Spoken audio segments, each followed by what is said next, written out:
ఏమంటే దివారాత్రములు చదవడం కాదు, ధ్యానించాలి. అంటే రీసెర్చ్ చేయాలి. ఒక వచనం చదివావంటే అది ఎందుకుందో నువ్వు చదువుకోవాలి వద్దా? ఇది ఇప్పుడు రీసెర్చ్ మొదలెడతాను చూడండి. మీ దగ్గర ఒక రీసెర్చ్ పాయింట్ మొదలెడతాను. దినము మత్తయి సువార్త 6:34 వచ్చేసరికి యేసుప్రభు నోట ఒక మాట వచ్చింది.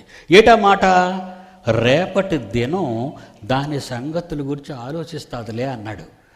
రేపటి దినం అంటే ఏ దినమైనా దాని సంగతులు, అంటే దాని 24 గంటలలో ఏమేమి చెయ్యాలో, ఆ 24 గంటల్లో ఏ ఏ పనులు పూర్తి అవ్వాలో ఆ దినానికి తెలుసు అన్నాడు. అదండి వండర్ బైబిల్లోది. మళ్ళీ చెప్పండి, మీకు అనుమానం అయితే ఇంకా కిందకి చదవండి.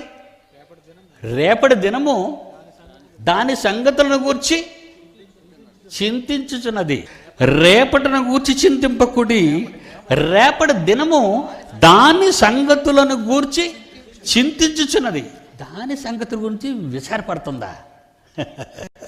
ఎంతమందిని తినేయాలా నేను ఎంతమందిని తినేయాలా? అసలు మీరు ఆలోచించండి, ఎంత వండర్ఫుల్ వర్డ్ అండి అది, ఎంత జ్ఞానం ఉందండి అది. ఎందుకు మహానుభావుడు ఆ తండ్రి నాకే ఇచ్చాడండి ఆ భాగ్యాన్ని.